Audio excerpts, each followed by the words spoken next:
Olá, eu sou o Macorati, esta é a nossa videoaula semanal, publicada toda segunda-feira no portal macorati.net. Nesta semana nós vamos continuar com o Flutter mostrando como fazer o login usando uma web API e acessar uma lista de produtos passando o token. Na aula anterior nós definimos o layout da tela para exibir os produtos e criamos uma classe Produtos API definindo o método getProduto, onde nós criamos uma lista de objetos na memória para poder ajustar o layout. Então, exibindo aqui no Visual Studio Code o código da classe Produtos API e do método getProduto, nós definimos aqui esses produtos na memória. Então eu tenho o Genymotion exibindo aqui a minha lista de produtos, que são esses produtos que foram definidos na memória. Então nessa aula, o que nós vamos fazer? Nós vamos acessar os produtos a partir da nossa Web API, fazendo uma requisição GET e retornando essa lista de produtos da Web API. Então eu vou usar o endpoint que está sem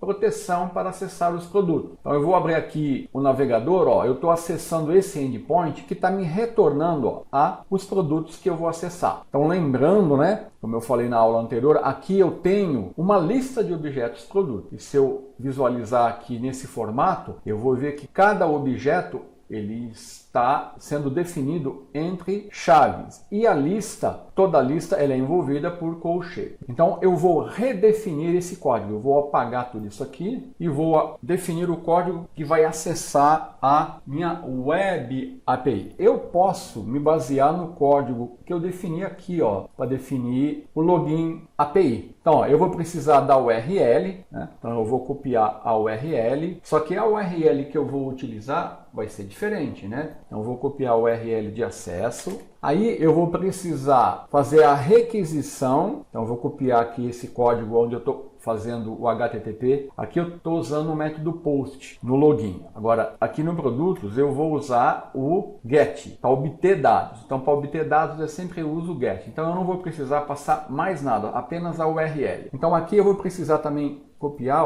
em Login API o import, o pacote HTTP. Vou ter que vir aqui. E aqui, não sei se você percebeu, eu tenho um await. Eu vou aumentar um pouco o código aqui. Eu tenho um await e eu preciso ajustar aqui o meu método getProduto. Então eu vou adicionar o async aqui no meu método e por consequência ele já muda o retorno do método, que agora está me retornando um future de uma lista de produtos, ou seja, esse método agora vai me retornar uma lista de produtos no futuro, porque eu estou aqui dando um get, estou fazendo uma requisição get no servidor para essa URL, onde a minha API está atendendo, e eu vou obter esse retorno aqui, essa lista de produtos. Então eu vou obter uma string nesse formato aqui, Então eu tenho que fazer o parse, Então para fazer o parse, como eu fazia isso lá no Login API, eu fazia aqui, eu tinha um map, eu usava o JSON decode, o response body e gerava um mapa. Aqui, o meu response body é toda essa string aqui,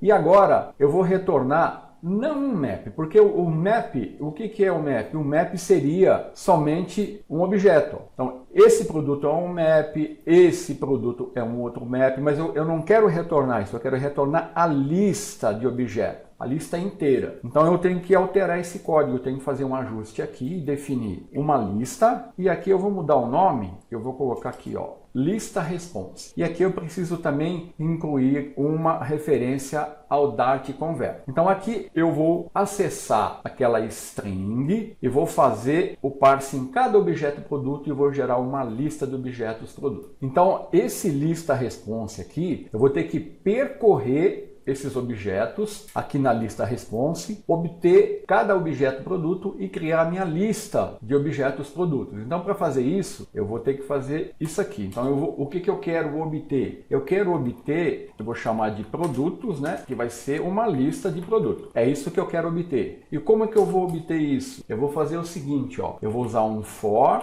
Então, eu vou percorrer essa lista response. Então, cada objeto da lista é um map. Então, eu estou percorrendo aqui aqui a minha lista response. E agora o que eu vou fazer? Eu vou definir um produto que eu vou chamar de IP. E agora, olha, vou usar o método fromJSON e vou passar o objeto. O que esse fromJSON vai fazer? Vamos lá na classe produto.dart. Ele vai receber o map e vai me gerar o objeto. Então é isso que ele está fazendo aqui. Então, para cada objeto, eu vou pegar minha lista de produtos, vou dar um add e vou adicionar o objeto produto. E naturalmente, né, tenho que, ao final, retornar essa lista de objetos. Pronto, está aqui o meu método getProdutos, que agora está obtendo a lista de produtos da minha Web API. Mas você percebe que aqui, ó, o emulador ele continua acusando o erro. Então vamos dar uma olhadinha aqui onde está o erro. Ó. Homepage está indicando um erro. Então o que está acontecendo aqui? Olha, aqui no body, onde eu estava usando o método getProdutos, o que eu tenho agora? Antes eu estava retornando uma lista de produto, estava passando essa lista de produto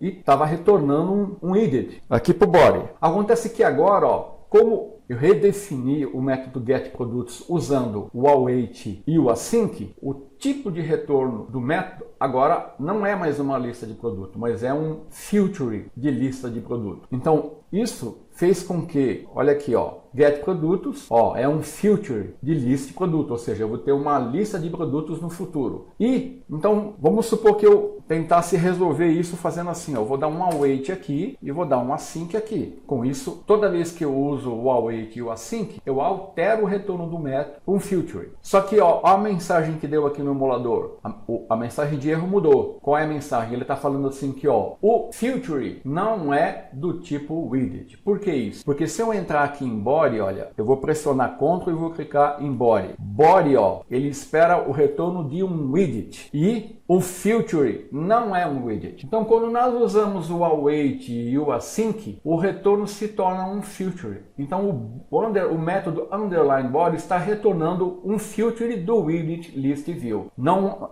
está retornando mais o widget. E o body ele espera um widget. E eu estou retornando um filter, então ele está dando essa mensagem de erro. Então aqui eu não posso usar await nem async nesse método. Então como que eu vou resolver isso? Para resolver esse problema, eu tenho que usar um widget chamado Filter Builder. Então vamos entender como é que funciona esse widget. O Filter Builder ele é construído com base no último instantâneo, que é chamado de snapshot da interação com o filter. Ele é usado para tratar o comportamento do filter e retornar um widget. Então, usando o Filter Builder, nós podemos determinar o estado atual de um filter e selecionar o que mostrar enquanto ele está carregando, quando ele se torna disponível ou quando ocorre um erro. E o construtor do Filter Builder ele pode usar até 3 parâmetros. O parâmetro filter, que recebe os dados após algum intervalo e representa o processamento assíncrono. O parâmetro builder, que recebe os dados do futuro e retorna o widget baseado em uma interação assíncrona. E um parâmetro opcional, que representa o snapshot inicial dos dados antes de um futuro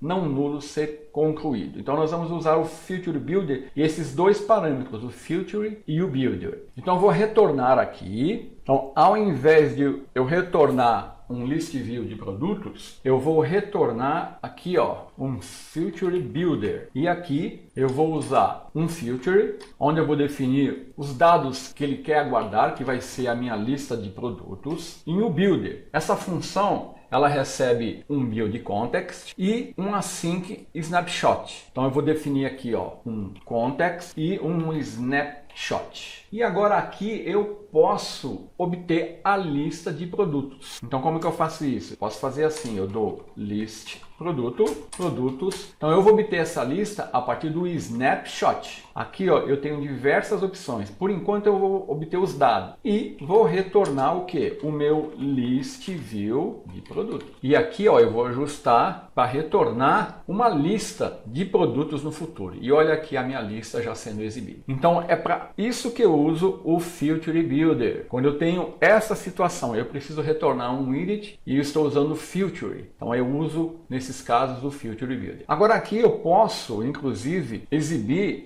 informações, por exemplo, vamos supor que aqui na minha Produtos API, ocorra um erro. Vamos supor que eu vou alterar aqui para V1, ó, que esse método aqui está protegido. O que vai acontecer? Ó, ele vai tentar acessar e não vai conseguir acessar, vai dar erro, tá vendo? Ó? Eu vou continuar aqui, ó, ele deu erro. Então como que eu trato isso? Eu posso vir aqui na homepage, ó. Eu posso usar o snapshot e verificar os estados possíveis. Por exemplo, vou usar o snapshot. Então aqui eu tenho as opções data, me retorna os dados, erro, vai retornar o erro. Aqui eu estou verificando se possui dados, aqui se possui erros. Então, se houver algum erro, if has erro, o que nós vamos fazer aqui? Ó? Eu vou retornar um text dizendo erro ao acessar os dados.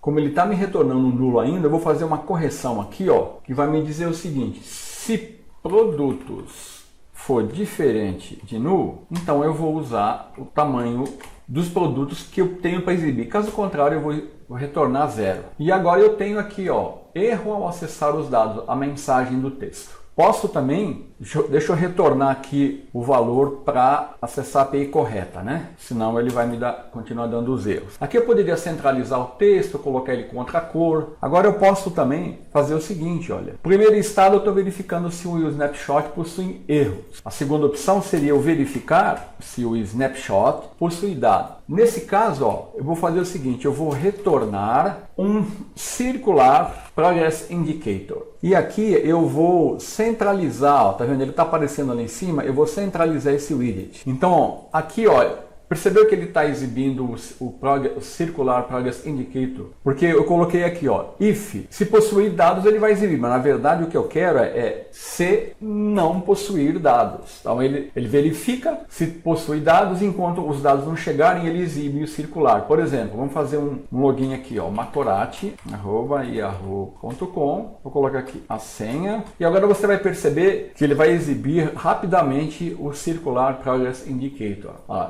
depois exibe os dados. Então, nós já definimos aqui o código da nossa classe Produtos API, que está agora obtendo os dados da minha Web API. E aqui, na página de exibição, eu usei um Filter Builder, que está me retornando aqui o snapshot do Filter, e aqui eu estou tratando as possibilidades, se houver erro, se houver dados, e quando os dados chegarem, eu chamo o meu método ListView passando a minha lista de produtos que exibe isso no card. Aqui, naturalmente, eu poderia melhorar esse layout aqui, né? Por exemplo, eu posso vir aqui no ListView, vou incluir aqui vou envolver ele com um container e vou dar aqui, ó, um padding e vou incluir o que? Vou incluir espaçamento, ele está muito colado, percebeu? Eu vou colocar um espaço de 15 aqui nas bordas, você vai ver que ele vai ajustar aqui, ó. Então eu incluí um espaçamento aqui entre o card e o meu scaffold, e agora eu poderia, se eu quiser aumentar aqui, ó, acho que fica até melhor. Percebeu agora como ficou o card mais visível? Então, na próxima aula, o que nós vamos fazer? Eu estou acessando aqui a API desprotegida. Na próxima aula, nós vamos fazer o tratamento do token e mostrar como nós podemos usá-lo para acessar a nossa API, dessa vez protegida. Até lá!